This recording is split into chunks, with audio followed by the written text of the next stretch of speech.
शिवाय ओम नमः शिवाय ओम नमः शिवाय ओम नमः शिवाय ओम नमः शिवाय ओम नमः शिवाय नमः शिवाय ओम नमः शिवाय नमः शिवाय ओम नमः शिवाय ओम नमः शिवाय ओम नमः शिवाय ओम नमः शिवाय ओम नमः शिवाय नमः शिवाय ओम नमः शिवाय ओम नमः शिवाय ओम नमः शिवाय ओम नमः शिवाय ओम नमः शिवाय ओम नमः शिवाय ओम नमः शिवाय नमः शिवाय ओम नमः शिवाय नमः शिवाय ओम नमः शिवाय नमः पार्वती पते हर हर महादेव कान दळासहित उपटिला म्हणून कानळदा कानबाईचं जन्मस्थळ. कानबाई कोण आहे जरा कान उघडे करून ऐका आणि तशा प्रकारे उपासना करा. महापापाला दोषाला कारणीभूत ठरू नका. आकडा 2. मग ते शिर गिरणा माईतून चढू लागलं पण त्याला तो दरा चढवेना उलंगवेना दरा नांदरा. गावाच्या बाहेर एक स्वयंभू शक्तिपीठ आहे नांदराची जगदंबा. त्या गावी मी 2 रामायण कथा केल्या. महाराज ती नांदराची जगदंबा पुढे ते शिर पुढे चाललं, वेगानं चाललं, आपटत चाललं आणि माझं धड शिर अलग केलं. याचा सूड घेतल्याशिवाय राहणार नाही अशी वाच्यता करू लागलं, असं बोलू लागलं, असा आक्रोश ध्वनी पसरू लागलं. माता धावत गेल्या. त्यानं कोणतं रूप धारण केलं होतं? रेड्याचं. रेड्याचं म्हणजे रेड्याचे शिंग. माता धावत गेल्या आणि त्याच्या शिंगाला हात लावला. शिंग ते रूप नष्ट झालं. आणि आसूर म्हणजे महिषासूर हे रूप त्यानं प्रगट केलं आणि त्याचं शिंग म्हणजे त्याची जटा हाती आली.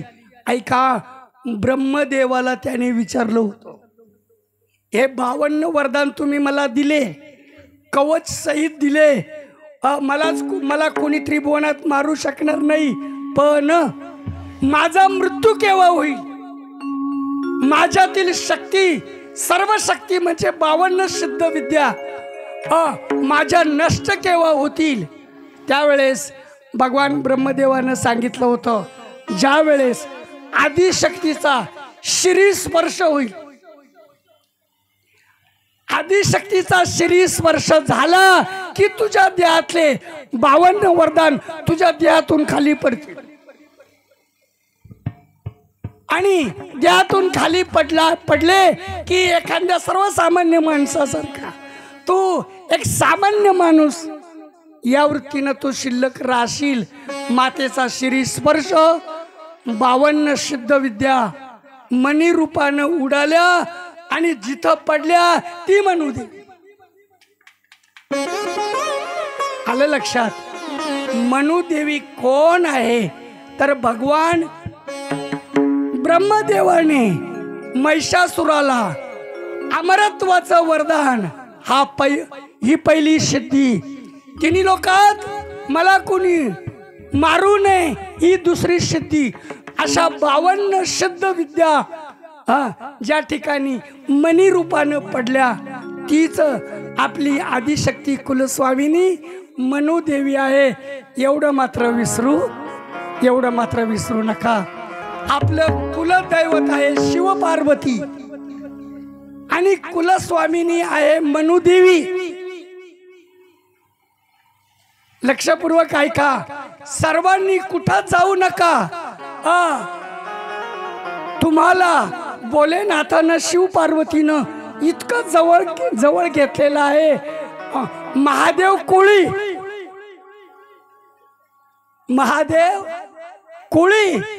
तुम्हाला शिवपार्वतीनं हृदयात जागा दिलेली आहे. म्हणून आपल्यासारखे भाग्यवान जगात कोणीच नाही. थोडं भजन करा. सांगना देवी माझ्या भावाला, सुखी आहे मी माझ्या भावाला. सांगना देवी माझ्या भावाला, सुखी आहे मी माझ्या भावाला. सांगना देवी माझ्या भावाला, सुखी आहे मी माझ्या भावाला.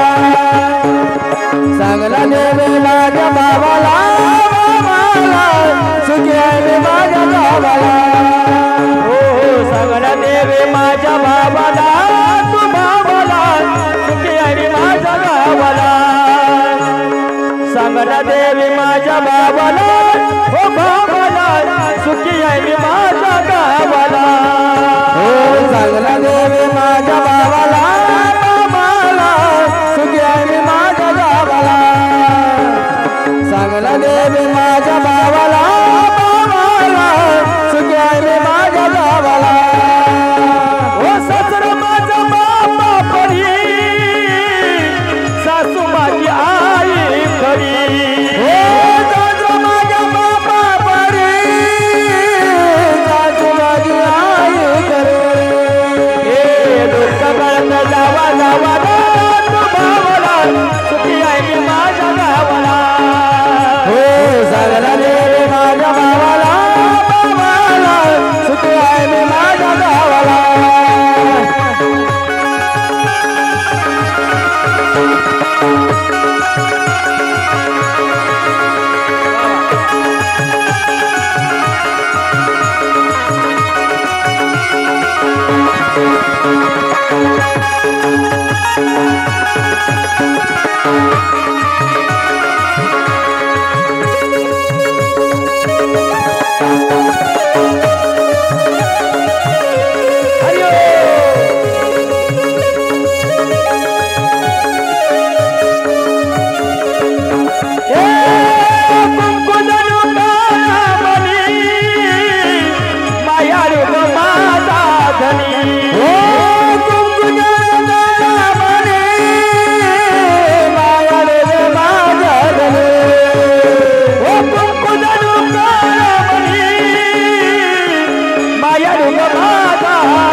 जोपर्यंत सत्ता असते जोपर्यंत पद असतं तोपर्यंत अहंकार माणसाला किती शिखरापर्यंत पोहोचवतो हे महिषासुराचं उदाहरण आहे. पण ब्रह्मदेवानं वर दिला ज्यावेळेस शक्तीचा श्रीस्पर्श होईल त्यावेळेस तुझे 52 वरदान देहातून बाहेर पडतील. देहातून बाहेर पडले जिथं पडले ती आपली मनुदेवी आपली कुलस्वामी. आलं लक्षात? मनुदेवी सामान्य नाहीये. 52 सिद्ध विद्येची शक्ती म्हणजे आपली मनुमाता आहे. आलं लक्षात? आणि मग ज्या वेळेस नुसता देहाचा सापळा राहिला त्यावेळेस त्याने एकदम खाली कोसळला, मातेला हात जोडले, मैया मला क्षमा कर. म्हटलं तुला अगोदर विचारते, ती वज्रेश्वरी खर्चीला तप करत होती, तिचं तू तपभंग का केलं एवढं सांग. त्यानं सांगितलं 3 जन्माचं वैर, ब्रह्मदेवाच्या यज्ञातलं वैर, ब्रह्मदेवाच्या यज्ञातले झालेले 2 शब्द. सत्तेमुळे माझ्या ठिकाणी तो अहंकार निर्माण झाला. आणि मी पण मांडला, हे होऊ देणार नाही, माझ्या हातूनच तुझा वध होईल असा मी पण केला. त्यावेळेस तिनं सांगितलं, हे सुद्धा मी होऊ देणार नाही, हे सुद्धा मी होऊ देणार नाही.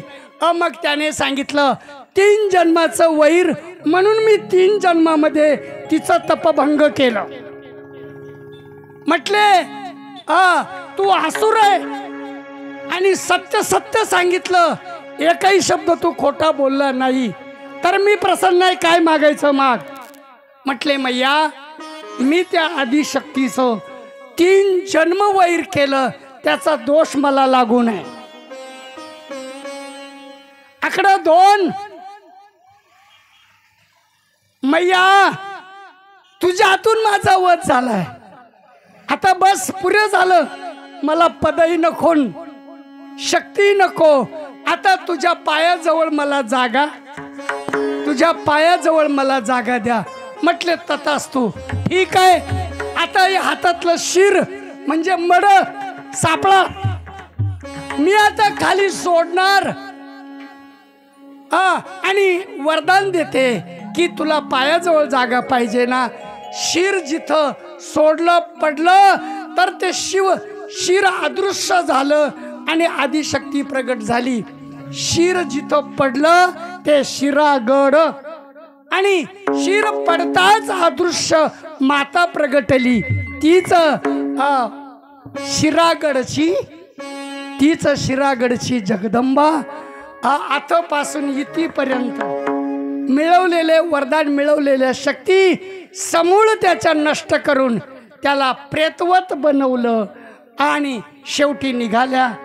आल्या सप्तशृंगीच्या माहेरी सिद्धवट चंद्रतीर्थी आणि भोलेनाथाला म्हणाल्या, भोलेनाथा मालक, हे विश्वनाथा, तुम्ही मला आज्ञा केली, त्याचा वध कर. मी वध केला, त्याची पूर्णपणे वाट लावली, त्याचे वर अमक धमक पूर्णपणे पुसून टाकले. आता झालं ना काम.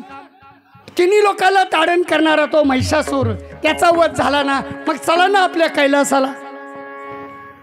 भगवान म्हणतात, पार्वती तू आता 2 हाताची नाहीये, तू आता 2 हाताची नाहीये, तू कोण आहे? सिंहारूढ अष्टभुज आहे. मी चाललो दक्षिण यात्रेला 4 महिने चतुर्मासाला. तू आता दंडकारण्यात जा. त्या दंडकारण्यामध्ये शापित वनामध्ये त्रिभुवनातील मृत्यूलोकातील सर्व असुर तिथं गोळा झाले, सर्व असुर तिथं गोळा झाले. आणि अजून एक पाताळातील असुरांनी छिद्र पाडून तिथं निवास केला. असे असुरच असुर त्या दंडकारण्यामध्ये आहे. तर असं कर, मी चाललो चतुर्मासाला. भोलेनाथांनी विचार केला, हिच्या बरोबर गेलो असतो, राहिलो असतो, एखाद्याने हात जोडले असते, हिला दया आली, ही माया आहेत, आई आहेत, आधी माया आहेत, हिला दया आली असती आणि दया आली असती तर खरा हेर हातून सुटला असता. म्हणून भोलेनाथांनी विचार केला, नाही, हिच्या बरोबरच राहणं नको. निघाले दक्षिणात अदृश्य झाले, निघाले. ऐका, शिव समोर अदृश्य झाले. आता 4 महिने ते मला भेटणार नाही, म्हणून आकाश मार्गे निघाल्या. ऐका, श्रीमद देवी भागवत, तुमच्या पायाच्या अंगठ्याच्या शेजारी काय असतं? मासुळ्या असतात, जोडवे असतात. आदिशक्तीच्या पायामध्ये जोडवे मासुळ्या नसतात, पायी पद्म असतात. म्हणून जुना शब्द आहे पायी पद्म, हा जुना शब्द आहे. आदिशक्तींच्या देवींच्या पायामध्ये पद्म असतं. श्रीमद देवी भागवतातली ओवी ऐका. आकाश मार्गे चालू लागल्या आणि दोन्ही अंगठ्याच्या शेजारच्या बोटातील ते पद्म काढले मातेनं. आता 4 महिने ते भेटणार नाही. असं माझ्याकडून काय चुकलं? माझ्या आई वडिलांकडून एखादं काही चुकलं का? अशा एक एक गोष्टी मनात आणू लागल्या. विरह वाढला आणि त्या दोन्ही बोटातल्या ते पद्म टाकले, जमीन दुभंग झाली, वीज कडाडली, जमीन दुभंग झाली आणि खालून पाणी वर आलं.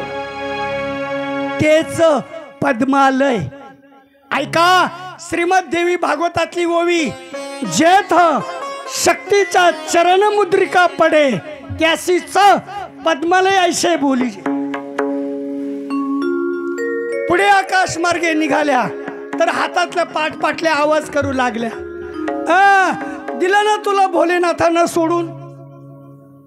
मग त्या पाटपाटल्यावर माता रुसल्या. काय तुम्ही पुन्हा त्यांचं स्मरण करून देता? धरल्या दोन्ही हातातल्या पाटपाटल्या आणि तिने फेकल्या दक्षिणांगी. ज्या वेळेस पाटपाटल्या दक्षिणांगी फेकल्या, ऐका कालिका पुराणातील ओव्या, पाटल्याची स्मृती पाटणा देवी स्वयंभू मूर्ती. दोन मूर्ती का तर दोन्ही हातातल्या पाटपाटल्या. आणि पुढे चालल्या आणि पुढे चालल्यानंतर जमिनीवर कोसळल्या, बेशुद्ध पडल्या, विरह वाढल्या गेला. त्यावेळेस भगवान शिव श्रीरामपूर तालुक्यामध्ये हरिहर क्षेत्र, हरिहर नावाचं गाव आहे, क्षेत्र आहे मोठं, हरिहर क्षेत्र. त्याच ठिकाणी प्रवरेला पाणी आलं होतं.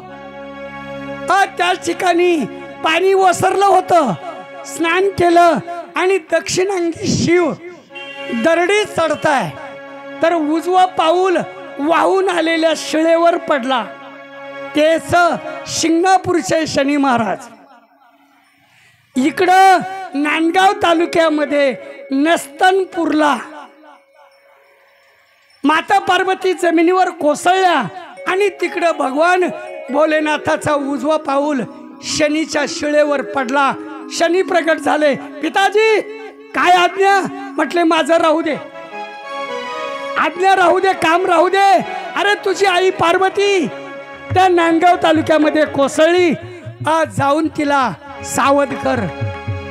ऐका, आकडा 1 मी पाठवलं हे सांग. आकडा 2 तू सामान्य स्त्री नाहीये, तुझा आवेश अवतार आहे. तू कोण आहे? या विश्वाची आदिशक्ती आहे. आणि हा विरह आणि हा शोक आणि हे विनाकारण सर्वसामान्य स्त्री सारखं रडणं आणि दुःख मानणं हे बरोबर नाहीये. शिव आज्ञेने शनी तिथं गेले. तुम्ही शिंगणापूर नस्तनपूरला गेला असाल, शनीचं पूर्वाभिमुख तोंड आहे. दोन्ही हात शनी महाराजांनी जोडलेले आहे. दोन्ही हात कुणाला जोडले तर समोर माता पार्वती आहे. आणि माता पार्वतीला म्हणाले, हे मैया मला भोलेनाथांनी पाठवलं. थोडा राग क्रोध शांत झाला आणि तुम्ही इतक्या उंचावरून पडल्या, विरही शोकाकुल झालाय. मैया जरा अंतर्मुख व्हा, ध्यान करा. आपण कोण आहात? आपण कोण आहात विनाकारण? आणि आपण आपल्या देहाची अशी दशा केली. महाराज तुम्ही कोण आहात हे सांगितलं. भोलेनाथानं पाठवलं. तुम्ही कोण आहात हे जाणून घ्या. आणि मग शनींनी भगवान शिवांनी सांगितल्याप्रमाणे माता पार्वतीचा शोक समूळ दूर केला. त्यावेळेस ऐका, ब्रह्मांड आणि ब्रह्मवैवर्त पुराणातल्या ओव्या, जेत माझा समूळ नस्तन मावळला, म्हणून नस्तन नाम देते मी त्या स्थळाला. 3 पुराणांचे पुरावे. जिथं माझा समूळ नस्तन म्हणजे ब्रह्म दूर केला, ए शनिदेवा, हे तीर्थ कलियुगी होईल तीर्थराज आणि जगत कल्याणकारी नौका हे तीर्थक्षेत्र तयार होईल. जिथं माझा समूळ नस्तन दूर केला, इतरांची काय कथा, इतरांची काय कथा महाराज. आणि मग शनी अदृश्य झाले. नंतर माता आकाश मार्गे चालू लागल्या. एक एक आठवू लागल्या, मी कोण आहे, मी कुणाची कोण आहे. आणि असताना मी विनाकारण सर्वसामान्य स्त्री सारखा विरह निर्माण केला. काहीतरी मनामध्ये शंका निर्माण केली. मातेच्या जीवनामध्ये प्रकाश पडला. मातेच्या त्या सांगण्यावरून आनंदाचा आतून बाहेरून वर्षाव झाला. ऐका, आणि मग आनंदाचे 10 थेंब. 2 प्रकारचे अश्रू असतात, एक दुःखाश्रू आणि एक आनंद अश्रू. तर शनींनी जे सांगितलं ते ऐकून आनंद अश्रू 10 थेंब धरणी पडले. जिथं ते 10 थेंब पडले, आसू म्हणजे डोळ्यातील, आनंद आसू म्हणजे डोळ्यातील, जिथं पडले तिथं लासूर नावाचं गाव आहे. आणि 10 थेंब पडले म्हणून दाक्षायणी लासूर. आणि मग पुन्हा पायातील पैंजण काढले आणि आपटवले. कशाला? मला तुमचं सुख ते मला सोडून गेले. तिथं पैंजणपूर नावाचं गाव आहे, पैंजणपूर नावाचं क्षेत्र आहे. एक वेळेस शिव पार्वती वैकुंठामध्ये गेले होते. भगवान शिवांना भगवान विष्णूंनी घोंगडी दिली होती. पूजन करताना घोंगडी दिली होती. कोणी? वैकुंठामध्ये शिव पार्वती गेले होते. विष्णूंनी भोलेनाथांना सत्कार केला तेव्हा घोंगडी दिली होती. मग म्हटले ही घोंगडी मी प्रत्येक अवतारामध्ये, म्हणून कृष्ण अवतारामध्ये काळी घोंगडी, म्हणून मल्हार मर्तंड अवतारामध्ये काळी घोंगडी.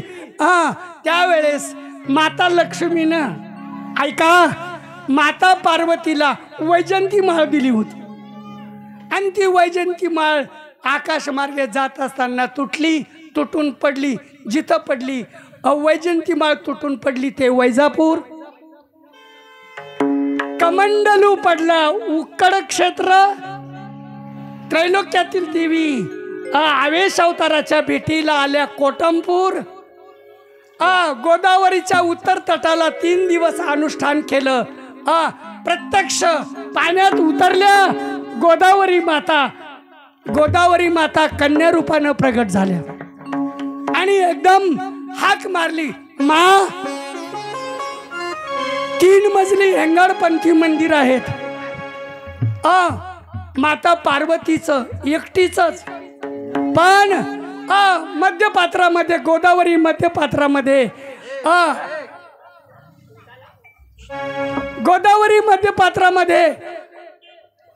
माता गोदावरीचं मंदिर आहे.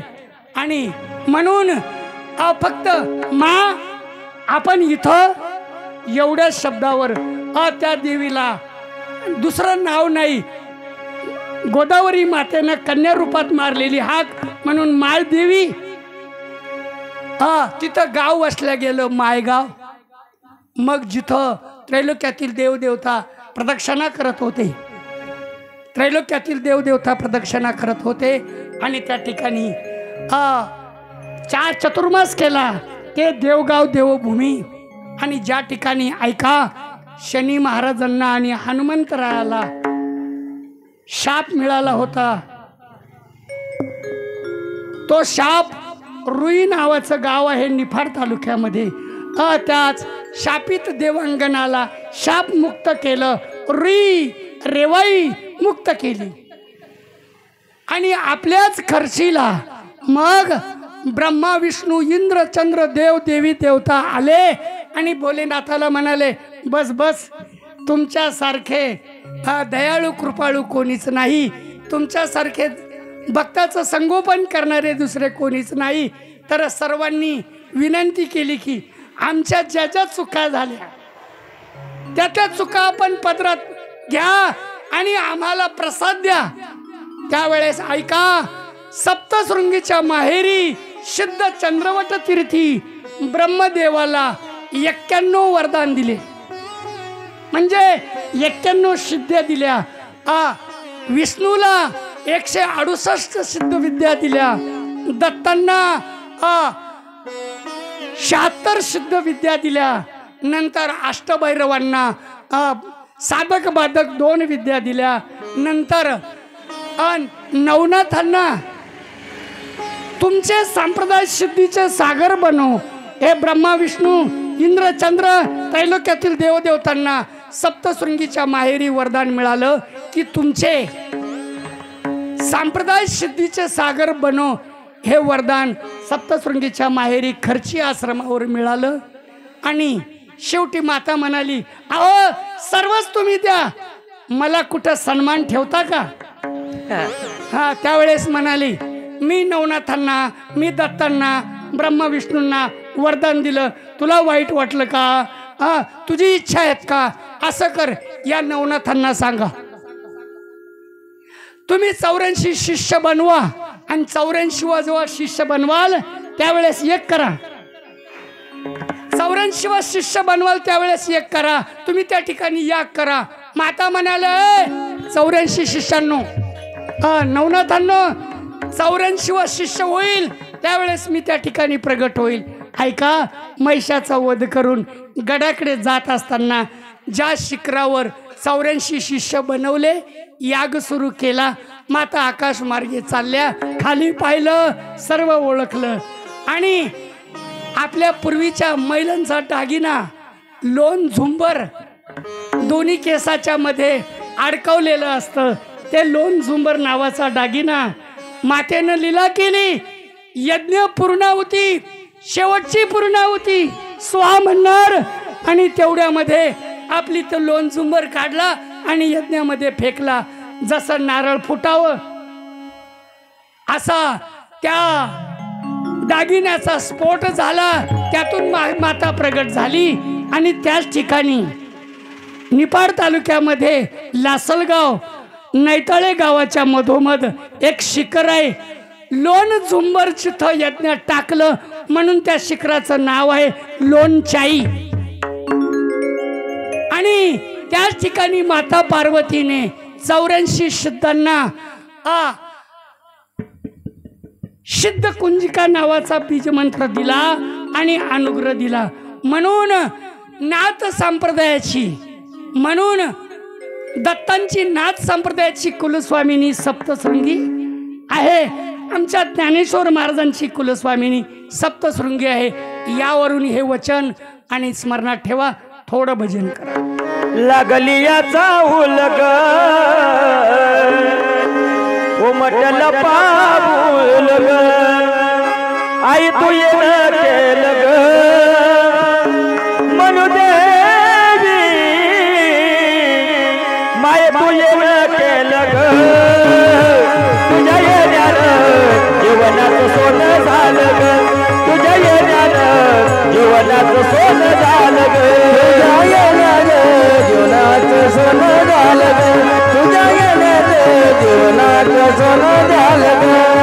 लागली याचा ऊन ग उमटलं पाऊल ग, लावून ग उमटलं पाऊल ग, लागली याचा ऊन ग उमटलं पाऊल ग, लागली चाऊल ग उमटले पाऊल ग. हे आई तू येणं केलं ग, पाय तुझ्या येण्यानं जीवनाचं सोनं झालं ग, तुझ्या येण्यानं जीवनाचं सोनं झालं ग, तुझ्या येण्यानं जीवनाचं सोनं झालं ग, तुझ्या येण्यानं जीवनाचं सोनं झालं ग.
जीवनाचं सोनं झालं ग, तुझ्या येण्यानं जीवनाचं सोनं झालं ग, तुझ्या येण्याचं जीवनाचं सोनं झालं ग, मग तुझ्या येण्याचं जीवनाचं सोनं झालं ग.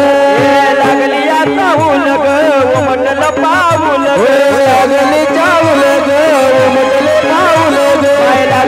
चाहूल ग उमटल पाऊल ग लागली चावल ग उमटल पाऊल ग ओ माय तू येन केलं ग ओ मनू देवी माय तू येन केलं ग तुझ्या येण्यानं जीवनाचं सोनं झालं ग तुझ्या येण्यानं जीवनाचं सोनं झालं ग माय तुझ्या येण्यानं जीवनाचं सोनं झालं ग माय तुझ्या येण्यानं जीवनाचं सोनं झालं ग माय तुझ्या येण्यानं जीवनाचं सोनं झालं माय तुझ्या येण्यानं जीवनाचं सोनं झालं ग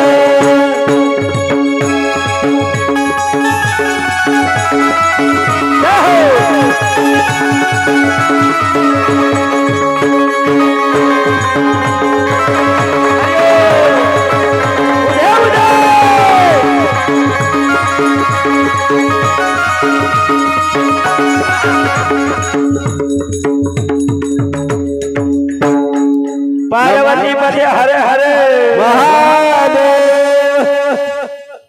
या पदाने या गाण्याने जर या दोन या त्रिमूर्तींनी जर इथं मला सप्तामध्ये कीर्तन दिलं नसतं तर मनुदेवी कोण आहेत हे कळलं. वा वा आपल्या सप्तशृंगीचा मूळ अवतार महिमा कळाला नसता आणि सप्तशृंगी सुद्धा आपण वेगळंच रूप दिलंय. मनुदेवीला वेगळंच रूप दिलंय, कानबाईला वेगळंच रूप दिलं. हे अज्ञान आपलं दूर झालं नसतं आणि आतापर्यंत 9000 वर्ष निघून गेले. 9000 वर्षापासून आपण हे करत आलो म्हणजे उलट पालट विरुद्ध उपासने विरुद्ध त्याचे दोष आपल्याला लागले. आपण कानबाईचं लग्न लावलं. कानबाई कोण? उजव्या हातात माता पार्वतीच्या उजव्या हातातील शक्ती आणि तिला आपण उलट पालट या डीजे वाल्यांनी जसं मुखातून दिवसभर गांजा प्यायचं नाचत चालायचं आणि जे मुखातून येईल ते आणि तेच आपण त्या गाण्याच्या आधारावर आतापर्यंत उपासना केली. 9000 वर्ष निघून गेले. 9000 वर्षापासून आपल्या पदरीचे दोष पडले.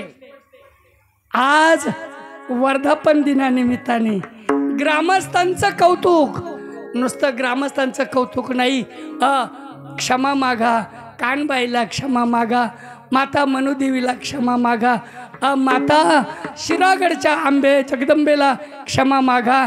आतापर्यंत आमच्याकडून उपासना एकदम विरुद्ध दिशेला गेली होती. तर या 3 रत्नांचं एकदा टाळ्याच्या गजरामध्ये स्वागत करा.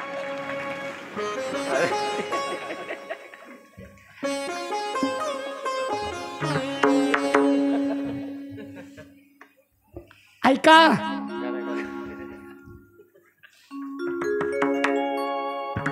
माता ज्यावेळेस अनुग्रह दिला त्यावेळेस असुरांना ते सहन झालं नाही.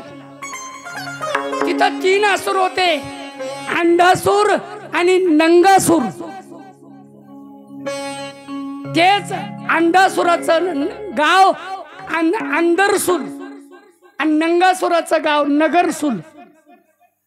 नंगासुराने आणि अंडासुराने त्याच ठिकाणी या आदिशक्ती माता पार्वतीला आकाश मार्गे जात असताना पाहिलं.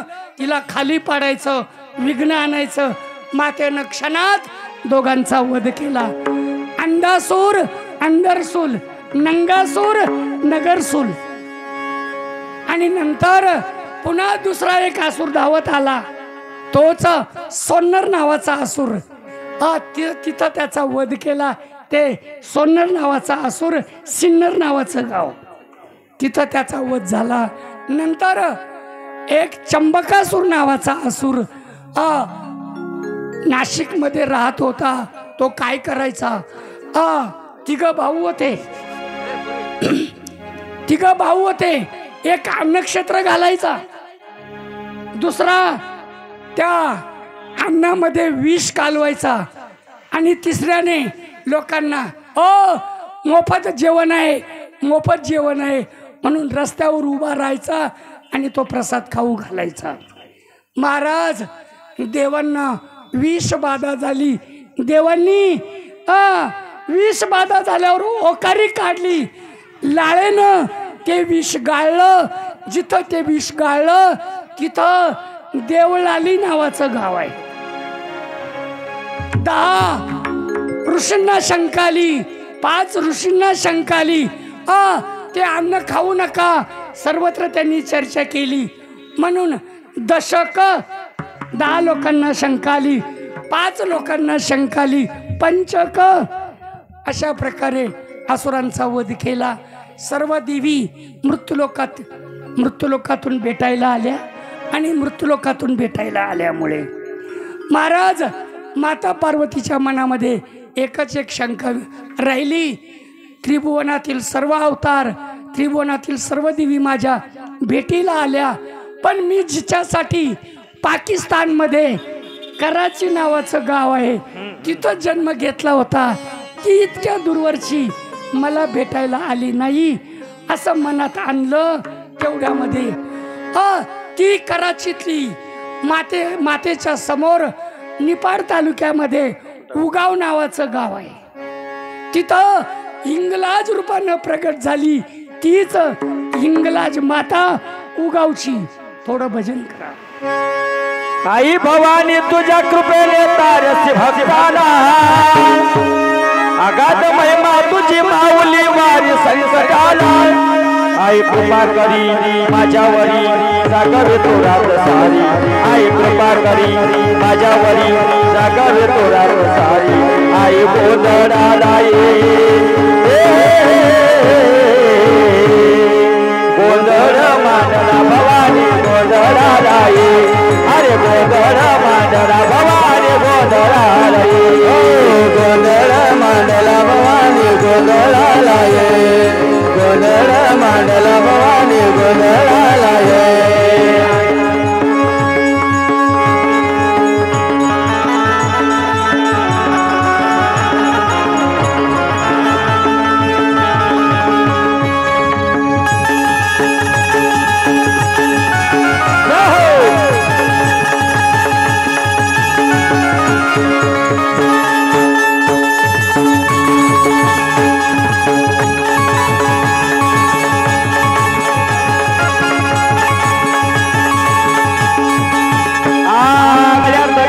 कवड्याची माळ पायात बांधलेला चाड गळ्यात घालून कवड्याची माळ पायात घालून चाड. अरे हातात परडे तुला गावडी वाजवे तो संबर. अरे धगधगत्या ज्वालेतून आली तुझा जगन माता. आई कृपा करी आई नाव घेता. आई कृपा करी माझ्यावरी जागवे तो रात सारी.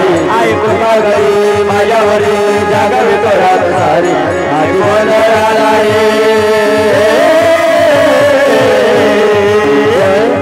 गोंधळ मांडला भवानी गोंधळाला गोंधळ मांडला भवानी गोंधळाला.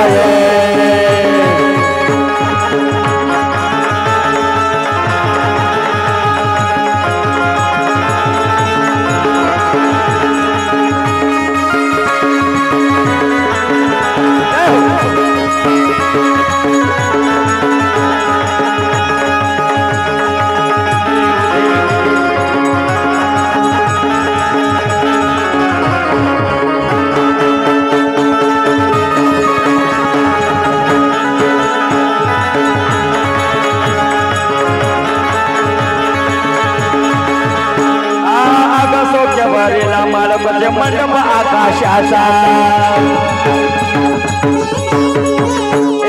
हात जोडोनी करुणा भागतो उद्धार करणावाचा. अधर्मने काढून धर्म आई तुझ्या रक्षिला. महिषासुर मोर्दनी पुन्हा जात इथे मातला. आई आम्हावरी शंकरवारी दावत ये लवकरी. आम्हावरी शंकरवारी दावत ये लवकरी. आई गोंधळाला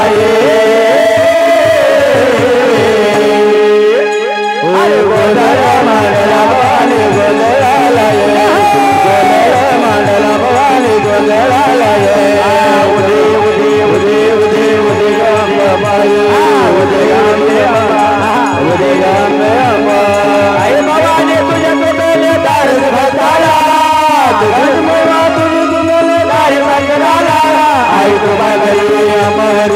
जागवित रात सारी आई कृपा करी मयूरी जागवित रात सारी आई गोंधळाला ये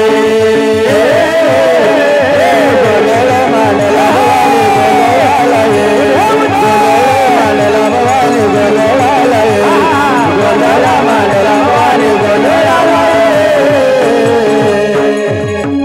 नमः पार्वती पते हर हर महादेव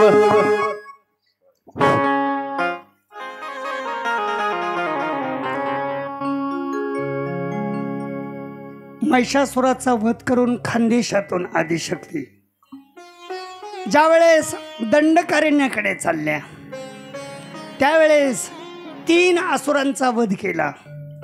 अंडासूर, अंडरसूल, नंगासूर, नगरसूल, सोन्नर, शिन्नर आणि नंतर नाशिकमध्ये चंबकासूर नावाचा असुर अन्नामध्ये विष कालून आणि सज्जनांना तो मारत होता. संत महात्म्यांना तो विष खाऊ घालत होता. हे आणि मातेच्या लक्षात आलं. मातेच्या लक्षात आल्यानंतर त्या ठिकाणी भद्रकाली रूप धारण केलं आणि त्याचा वध केला. तेच नाशिकमध्ये भद्रकाली स्टँड, भद्रकाली स्थान आणि महिषाची चंबकासुराची समाधी आणि भद्रकाली मातेचं मंदिर नाशिकमध्ये पूर्वीचं जुनं स्टँड भद्रकाली स्टँड. आलं लक्षात. काही असुरांना दिव्यदृष्टी प्राप्त होती. दिव्यदृष्टी प्राप्त असल्यामुळे काही असुरांनी सांगितलं ओ आपले जे मूळ महिषासूर त्याचा वध झाला खानदेशामध्ये. ऐका जरा, या DJ वाल्यांनी महिषाचा वध कुठं झाला? गडावर. तिथं शिर दाखवलं. आलं लक्षात का? तिथं दाखवलं. तर ही जी लिंक आपल्या पुढे मांडली, मनुदेवी पासून तर गडापर्यंत 40 शक्तिपीठांना जन्म दिला आपल्या खानदेशाने. मनुदेवी पासून तर गडापर्यंत 40 शक्तिपीठ निर्माण केले आणि वज्रेश्वरीच्या निमित्तानं 20 आणि माता पार्वतीचे 20 अशा 40 शक्तिपीठांना जन्म या सप्तशृंगीच्या माहेरी अर्थात या खानदेशाच्या पावन कुशीमध्ये या सर्व लीला घडल्या. लक्षात आलं असेल आपल्या. महाराज काही असुरांना दिव्यदृष्टी प्राप्त होती. त्यांनी ठरवलं की आता महिषासुराचा वध करून ती येते. सामान्य स्त्री नाही येते. मोठमोठ्या असुरांना तिनं मारलंय हे त्यांच्या कानावर आलं. आणि एक वाळलेलं वडाचं झाड होतं. त्या वडाच्या वाळलेल्या झाडाच्या खोडामध्ये सर्व असुरांनी प्रवेश केला. ते वडाचं झाड कुठं? चांदवड ते पिंपळगाव बसवनच्या मध्ये एक मोठं गाव आहे. त्याचं नाव आहे वडाळी. त्याचं नाव आहे वडाळी. वडडाळी म्हणून वडाळी. आणि मग माता पार्वती आकाश मार्गे जात असताना भुई नावाचा एक असुर होता. त्याने ओळखलं आणि आतल्यांना सांगितलं. ती जवळ आली. ती आपल्या सर्वांचा वध करणार आहे. तिने जर मुखातून डोळ्यातून जर अग्नी काढला तर या वाळलेल्या वडाला क्षण लागणार नाही. म्हणजे तुमची राख व्हायला क्षण लागणार नाही. म्हणून त्यांनी काय केलं? सर्वांनी एका वरच्या शेंड्यावर पोकळ जागेवर वास केला आणि सांगितलं आता आपण सर्वांनी हा मंत्र म्हणा. असुरांनी तो मंत्र म्हटला आणि मातेच्या नाकावर ती फांदी फेकली. जिथं ती नाकावर फांदी फेकली मातेच्या नाकातून बळबळा रक्त वाहू लागलं. एक खवलं पडलं आणि त्याच ठिकाणी मातेने तिन्ही लोकातील असुरांना शाप दिला. जा, इथं माझं रक्त पाडलं ना इथं कायमचं रक्त पडेल. तीच निफाड तालुक्यामध्ये केदराई नावाचं गाव आहे. तिथं ती 5 राज्याची कुलस्वामिनी आहे. हा, येणारे लोक दिवसातून 20-25 तरी तिथं बोकडे बळी जातात. हा, मातेनं शाप दिला, इथं माझं रक्त पाडलं ना, इथं कायमचं रक्त पडेल. म्हणून 9000 वर्षापासून आजपर्यंत दररोज तिथं 20-25 बोकड मारल्या जातात. मग मातेनं ठरवलंय, शाप दिला आणि धरली ती फांटी, फेकली, जिथं पडली ती रानात पडली.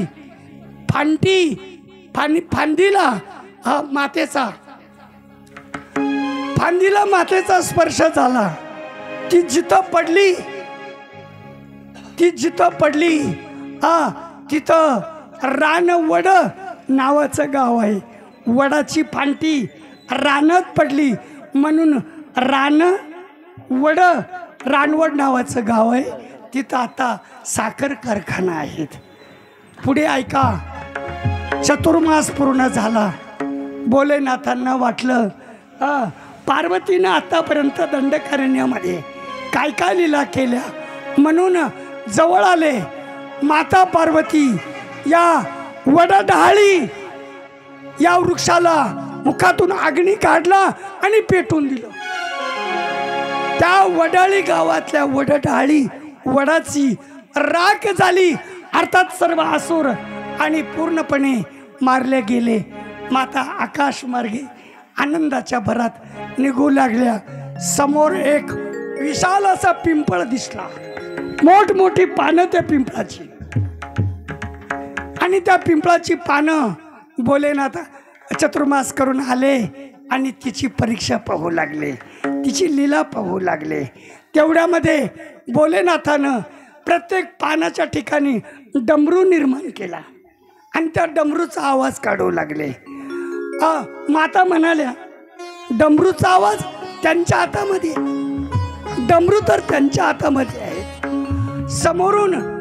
समोर दिसतो तो पिंपळ दिसतो आणि डमरूचा आवाज कसा, म्हणून त्या पिंपळाकडं सारख्या पाहू लागल्या. तर गडीत पिंपळ दिसायचा, गडीत पानं दिसायची आणि सर्व पानं डमरू दिसायची. मग त्यांची ही लीला असेल, त्यांचं काही तपस्थली स्थान असेल म्हणून खाली बसल्या आणि त्या पिंपळाचं पूजन केलं. पिंपळाचं खाली बसून शिव म्हणून पूजन केलं. तेच स्थान पिंपळगावची बसवंत म्हणजे बसून त्या पिंपळाचं पूजन केलं म्हणून पिंपळगाव बसवंत. रोडच्या लगत उत्तरेला जे स्थान आहे पिंपळगावची बसून पूजा केली, तेच बसवंत पिंपळगाव. ऐका, अजून एक महत्वाचा प्रसंग सांगतो. वणीची देवी, वणी गावातली देवी आणि सप्तशृंगी यांचा काही संबंध नाही. गौतम ऋषींनी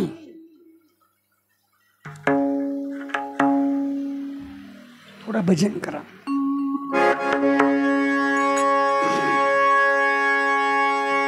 हरि ओम नमो नारायण, ओम नमो नारायण, हरि ओम नमो नारायण, हरि ओम नमो नारायण, ओम नमो नारायण, हरि ओम नमो नारायण, हरि ओम नमो नारायण,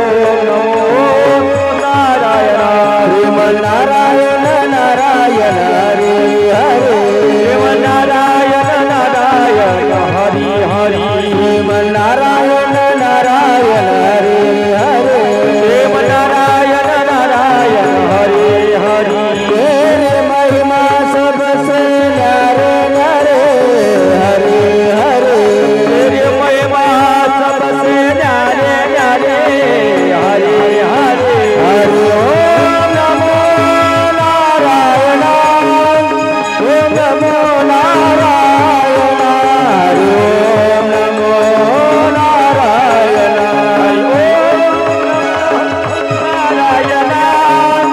ओम नमो नारायण हरि ओम नमो नारायण शिव नारायण नारायण हरे हरे शिव नारायण नारायण हरे हरे शिव नारायण नारायण हरे हरे शिव नारायण नारायण हरे हरे नमः पार्वती पते हर हर महादेव।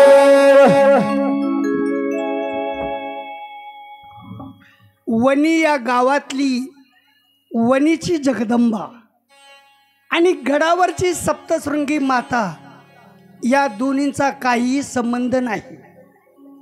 मग वणी गावातली जगदंबा कोण आणि गडावरची सप्तशृंगी कोण याचं चिंतन आपल्याला ऐकायचं आहे।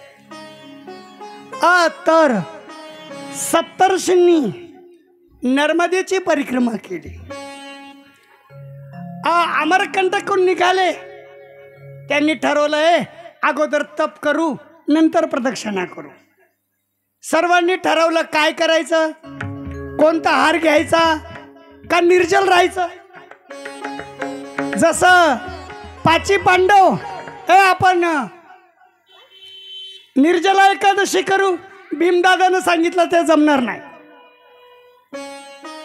सप्तर्षींनी सांगितलं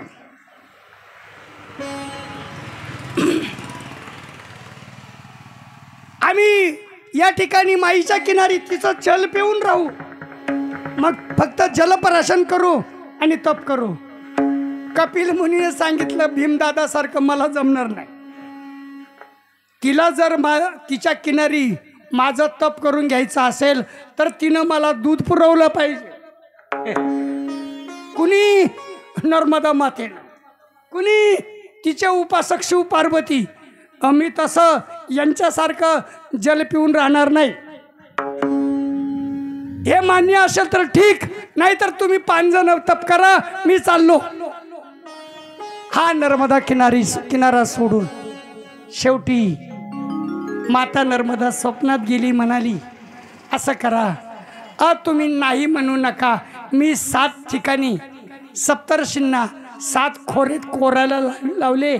7 ठिकाणी ते बसले आणि कपिल मुनीच्या कानात सांगितलं ही मुळी दिसते ना वरून आलेली तुमच्या कानाजवळ, फक्त भूक लागली की तोंडात घालायची। मी तुम्हाला तृप्त होईपर्यंत दूध पाहिजे, तुम्हाला पाहिजे तेवढं दूध घ्या, दूध देईल। म्हणून अमरकंटक पासून 5 किलोमीटर अंतरावर कपिल मुनी दुग्धधारा संगम आहे। कपिल मुनीची तपस्थली दुग्धधारा संगम आहे। मी नर्मदा पुराण कथेमध्ये सांगत असतो या प्रसंगाचं चिंतन। मला पुढचं सांगायचं आहे। त्यावेळेस शिव प्रसन्न झाले। त्या 6 लोकांचं तप पूर्ण झाल्यानंतर शिव प्रसन्न झाले। काय मागायचं मागा, तर पाचींनी वेगळं मागितलं। संसारातलं नासक कुसक द्या, हे द्या ते द्या, ही प्राप्ती द्या, ही सिद्धी द्या। पण कपिल मुनीनं मात्र शिव प्रसन्न झाले। काय मागायचं माग, तर कपिल मुनींनी काय मागितलं असंच आपण मागितलं पाहिजे। कपिल मुनींनी काय मागितलं, देवा अंतकालाच्या वेळेस माझा सांभाळ करावा। देवा अंतकालाच्या वेळेस तुमच्याच मांडीवर माझा देह जावा। आकडा 3 आणि माझी समाधी 16 दिवस होपर्यंत इथून हलू नये, असे कपिल मुनीने नर्मदा किनारी वर मागून घेतले। आणि तेच कपिल मुनी गोदावरी परिक्रमेला आले। आणि गोदावरी परिक्रमेला आल्यानंतर नाशिकमध्ये दक्षिण तटाला कपिलेश्वर महादेव, रामकुंडाजवळ कपिलेश्वर महादेव मंदिर आहे। तिथं आले आणि त्यांना त्रास झाला, आजारी पडले। ऐका, भोलेनाथानं दिलेलं वचन शिव पार्वतीने काय केलं, एक वयोवृद्ध म्हाताऱ्याचं आणि एक म्हातारीचं रूप धारण केलं. तिथं आले आणि कपिल मुनीची सेवा करू लागले. त्यांना स्नान घालणं, त्यांचे कपडे लत्ते धुणं आणि त्यांना भोजन देणं, अशा प्रकारे रूप पालटून शिव पार्वतीनं त्या ठिकाणी राहून आणि कपिल मुनीची सेवा करू लागले. कपिल मुनीची सेवा होत असताना महाराज एक दिवशी कपिल मुनींना वाटलं आपला शेवटचा श्वास आहे. तेवढ्यात त्यांनी भोलेनाथाची प्रार्थना केली. अहो हे दोघं भोलेनाथच होते ना, शिव पार्वतीच होते. भोलेनाथाची प्रार्थना केली, भोलेनाथा मला दिलेलं वचन. शिव पार्वती प्रगट झाले आणि महाराज भोलेनाथाच्या मांडीवर त्यांनी प्राण सोडला. आणि भोलेनाथाच्या मांडीवर प्राण सोडल्यामुळे महाराज त्याच ठिकाणी ऐका भाग्य, प्रत्यक्ष भोलेनाथानं त्रिशूळाने समाधीचं विवर तयार केलं. कपिल मुनीला बसवलं आणि आपल्या हाताने, भोलेनाथाच्या हाताने कपिल मुनीला समाधीला मूठ माती दिली आणि सांगितलं, पार्वती कपिल मुनीने मला सांगितलं नुसतं मातीत पुरून द्यायचं नाही, तर 16 दिवस संतांचा संन्यासाचा 16 असतो, तर 16 दिवस इथून हालायला नाही सांगितलं कपिल मुनी. मग आपण या ठिकाणी आता 16 दिवस थांबायचं आहे. दररोजचा जो विधी आहेत ना, त्याच्या आत्म्याला शांती मिळावी, त्याच्या जीवनामध्ये पुढील अवतारामध्ये, पुढील जन्मामध्ये काही विशेषत्वानं क्रांती व्हावी, अशा शक्ती, असा विधी, अशी नियमावली प्रत्यक्ष शिव पार्वतीनं आपल्या भक्तासाठी केली. आणि त्याचा परिणाम 8वा दिवस झाला आणि त्यांना कर्मेना सेवेमध्ये वेळ जायचा, सेवेमध्ये वेळ जायचा, पण कर्मेना शेवटी माता पार्वतीच्या काय मनात आलं, म्हटले अहो करमत नाही हो, थोडा सारीपाठ खेळू ना. म्हटले तुला सारीपाठ खेळायची बुद्धी कशी झाली? 2-3 वेळेस सारीपाठ खेळली, त्याचे परिणाम काय झाले तुला आठवतंय ना, मग कशाला हे सारीपाठ? नाही म्हटले, मला करमत नाही सारीपाठ खेळायचा. मग म्हटले ठीक आहे, लगेच सारीपाठ तयार केला, सारीपाठाला बसले. म्हटले पण काय मांडणार? सारीपाठाचा पण काय मांडणार? म्हटले जो हारेल त्याने वनात जाऊन तप करावं. भगवान भोलेनाथ म्हणाले बरं झालं, ही जवळ असली, ही बरोबर असली की संसारातल्या गोष्टी, इकड तिकडच्या गोष्टी, हिला अगोदर डाव टाकायला लावावा आणि ती जी कवडी आहे ना ती उलटी पाडायला, आपण आपल्या शक्तीतून ती कवडी उलटी पाडावी, म्हणजे ती हरल्या जाईल आणि एका परची आपल्यापासून दूर जाईल. महाराज डाव टाकल्या गेला आणि पार्वती हरल्या गेली.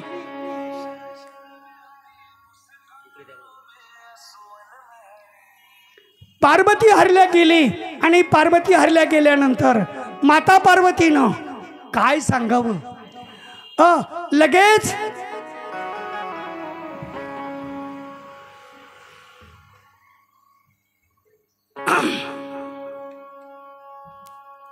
असं काम करते मोबाईल.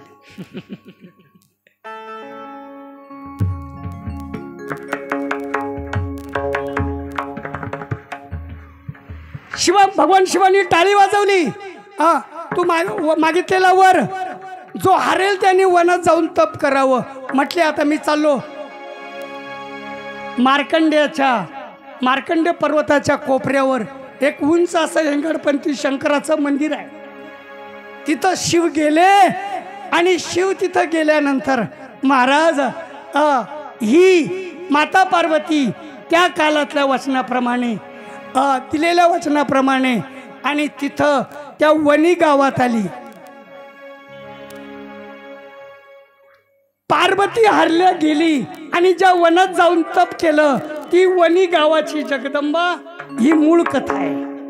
वणी गावाची जगदंबा आणि सप्तशृंगी या अवतारातला कुठलाही काही संबंध नाही. हा कपिल मुनीच्या समाधी कालातला वणी अवतारातला वणी देवीचा महिमा आहे. थोडं भजन करा. आई ग अंबाबाई आज आली गोंधळाला, आई ग अंबाबाई आज आली गोंधळाला, आली गोंधळाला जगवधवा संभळाला, आली गोंधळाला जगवधवा संभळाला, आई गोंधळाला जगवधवा संभळाला, आले गोंधळाला जगवधवा संभळाला.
लक्षपूर्वक ऐका.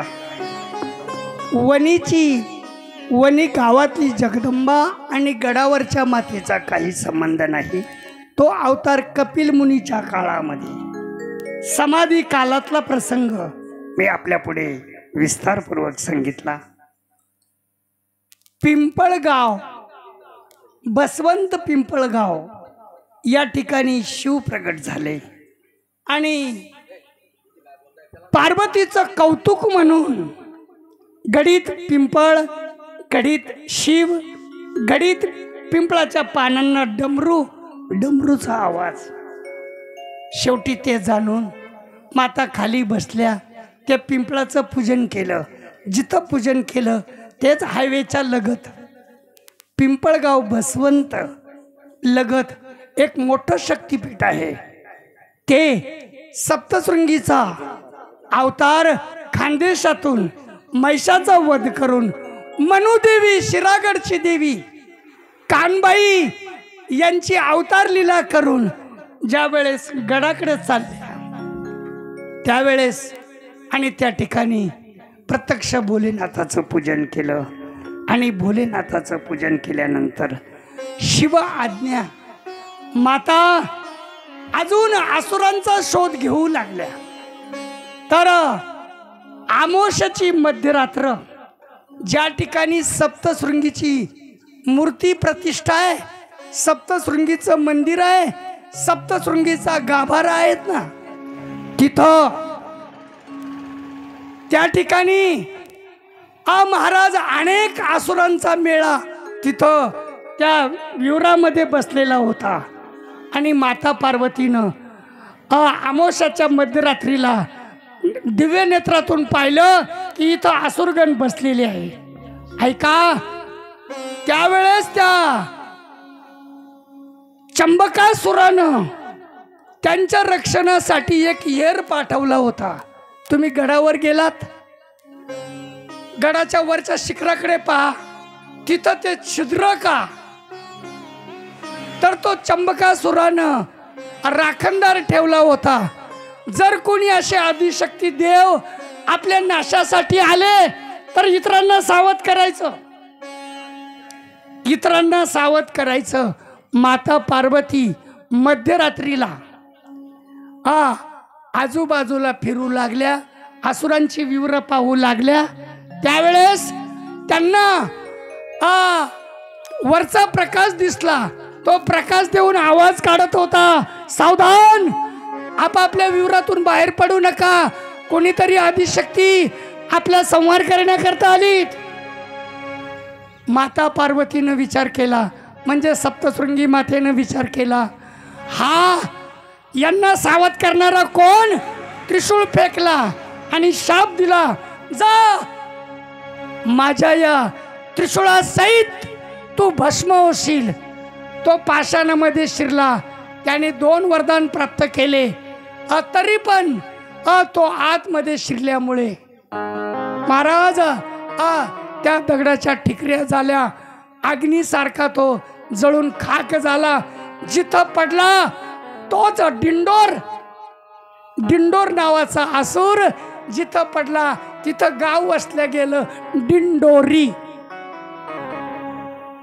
दुसरा एक असुर माता पार्वतीवर चालून आला, तो दांडोरा नावाचा असुर, तो एकदम माता पार्वतीवर चालून आला.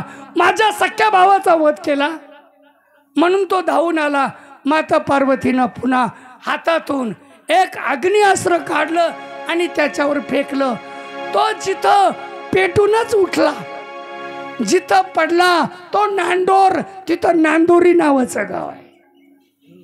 डिंडोर, डिंडोरी, नांदोर, नांदोरी.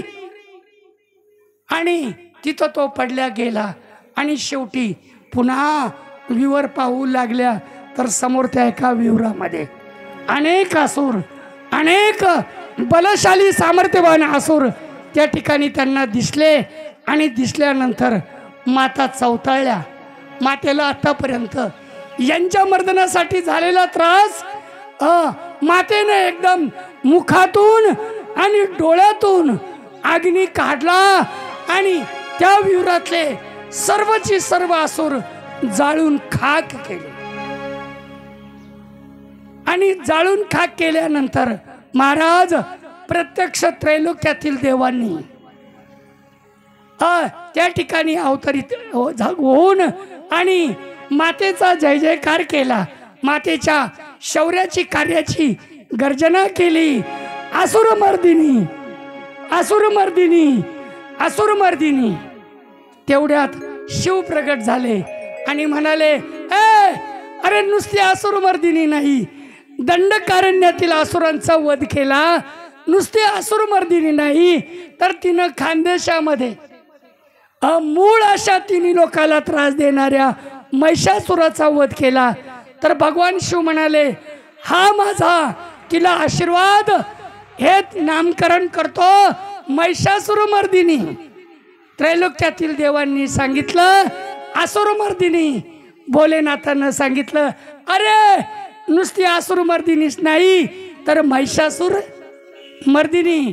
तेवढ्यामध्ये अगस्ती मुनी समुद्रात तप करत होते. समुद्रातून बाहेर आले अनेक देवदेवता ऋषीमुनी, प्रत्यक्ष राम लक्ष्मण सीता दंडकारण्यामध्ये होते. त्यांच्या भेटीला आले. राम लक्ष्मणांना त्यांनी ओळखलं आणि सांगितलं, प्रभो समुद्रातून तप करून बाहेर आलो आणि तुमचं दर्शन आम्हाला पावन केलं, आम्हाला सनात केलं, तर अजून काय मागायचं मागा. त्यावेळेस भगवान श्रीरामांनी सांगितलं, महर्षी अगस्ती हा दंडकारण्य आहे, शापित वन आहे. एका दंडक राजाच्या वाईट कृतीमुळे आणि या राज्याला, या त्याच्या नगरीला तुझ्या सहित तुझं राज्य भस्म हो असा शाप मिळाला. म्हणून हे दंडकारण्य तेव्हापासून आजपर्यंत शापित आहे. या दंडकारण्यामध्ये अनेक राक्षस येऊन वास करत आहे. तर आपल्या भक्तगणांसाठी, आपल्या देवगणांसाठी आपण समोरच्या शिखरावर वास करावा. म्हणजे तुमच्या भीतीनं, हे तपस्वी आहे, समुद्रामध्ये यांनी तप केलंय, तुमच्या भीतीमुळे साधू संतांना हे असुर त्रास देणार नाही. म्हणून मनमाड जवळ अगस्ती डोंगर आहेत. त्या डोंगरावर प्रभू रामचंद्रांच्या सांगण्यावरून त्यांनी त्या ठिकाणी अगस्ती आश्रमावर म्हणजेच वर शिखरावर त्यांनी वास केला, कायमचा वास केला. पुढील प्रसंग नंतर मार्कंडेय मुनी म्हणाले, प्रभो मला काही आज्ञा, मला काही सेवा. त्यावेळेस त्यांनी सांगितलं, मार्कंडेया तुम्हाला अकल्प आयुष्य प्राप्त झालंय. त्यानंतर तुम्ही नर्मदेच्या किनारी एक कल्प, गोदावरी किनारी एक कल्प, कैलास पर्वताच्या शिखरावर हिमालयाच्या पावन कुशीमध्ये एक कल्प आणि त्रिभुवनाच्या लोकांतराच्या लोकांमध्ये जाऊन एक एक कल्प तुम्ही त्या ठिकाणी वास केला आणि त्या देवांना, त्या ऋषीमुनींना, त्या गणगंधर्वांना आणि तुम्ही पावन केलंय, बोध केला, ज्ञान दिलं आणि जीवनाची दशा दाखवली. तर तुम्ही असं करा, समोरच्या शिखरावर जा आणि देवी भागवताचं पारायण करा. महाराज आगल्याच दिवशी शिव प्रगट झाले होते. असुरांचं मर्दन झालं होतं. माता पार्वती म्हणाल्या, म्हणजे सप्तशृंगी माता म्हणाल्या, ए देवांनो, अनायास तुम्ही इथं आलात, माझी गर्जना करतात ना, एक एक खडा उचला आणि या विवरात टाका. एक एक खडा उचलला, विवर पूर्ण भरल्या गेलं. भोलेनाथानं कपाळी हात फिरवला आणि आपला भस्म त्या जागेवर टाकला. पूर्णपणे ती जागा कॉन्क्रीट सारखी कडक बनली आणि सर्वांनी सांगितलं, मैया आता आपला जो अवतार आहे ना, हा आवेश अवतार आहे. हा आवेश अवतार तुम्ही एक करा. या आवेश अवताराने तिन्ही लोकातील भुभार कमी व्हावा यासाठी या ठिकाणी लीला केली. तर या ठिकाणी आपण कायमचं स्थापित व्हावं म्हणून सर्वांच्या विनंतीवरून, भोलेनाथाच्या आज्ञेवरून माता पार्वती खानदेशातून, सप्तशृंगीच्या माहेरून अर्थात मनोदेवी पाटणादेवी अर्थात कानबाई शिरागडची देवी या लीला करत करत करत तिथं गेल्या आणि सर्वांच्या सांगण्यावरून त्या गडावर कायमच्या स्थापित झाल्या.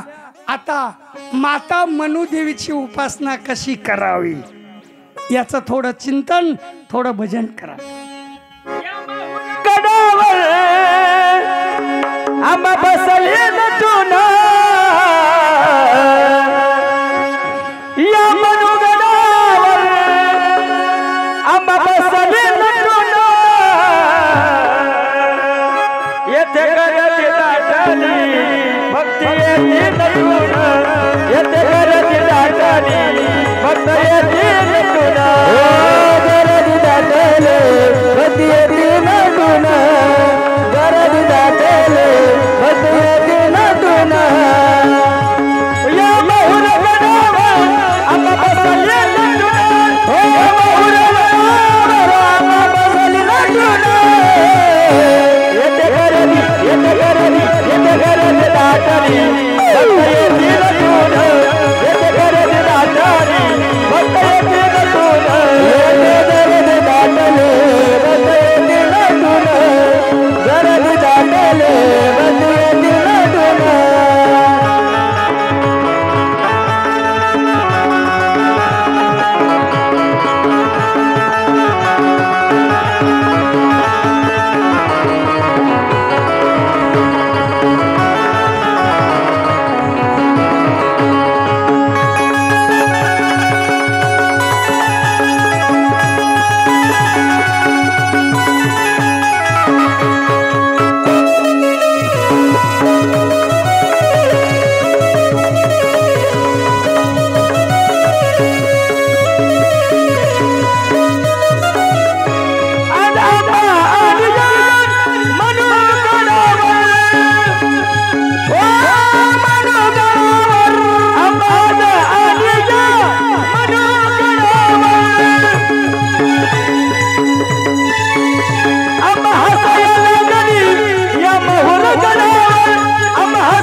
नमः पार्वती पते हर हर महादेव। मनुदेवीची उपासना कशी करायची? नवरात्र 2 आहेत। पहिल्या नवरात्रामध्ये मनुदेवीची उपासना कशी करायची आणि दुसऱ्या नवरात्रामध्ये मनुमातेची उपासना कशी करायची लक्षपूर्वक ऐका. आपण सर्व सांसारिक जीव आहोत. आपल्याकडून कळत नकळत अपराध घडतात, दोष करतात. यासाठी वास्तुदेवता, कुळदेवता, ग्रामदेवता प्रसन्न व्हावे, प्रसन्न राहावे यासाठी आपण प्रत्येक अमावस्येला कुत्र्याला गाईला घास दिलाच पाहिजे. प्रत्येक अमावस्येला गाईचा घास आणि कुत्र्याचा घास याच्याही पलीकडे दररोज जरी दिला तर महाराज जशा माता मनुदेवीला 52 शुद्ध विद्या प्राप्त झाल्या, 52 वरदान प्राप्त झाले, तसे वरदान आपल्या कुलाला, आपल्या घराण्याला, आपल्या सुपुत्रांना, आपल्या कन्येला प्राप्त होतील. म्हणून मनुदेवीची उपासना मी आपल्याला 2 प्रकारे सांगितली. दररोज जर दिलं तर अतिउत्तम. पहिल्या माळीला आपण जे 8 नावं आहे 7 वारांचे, तर आपण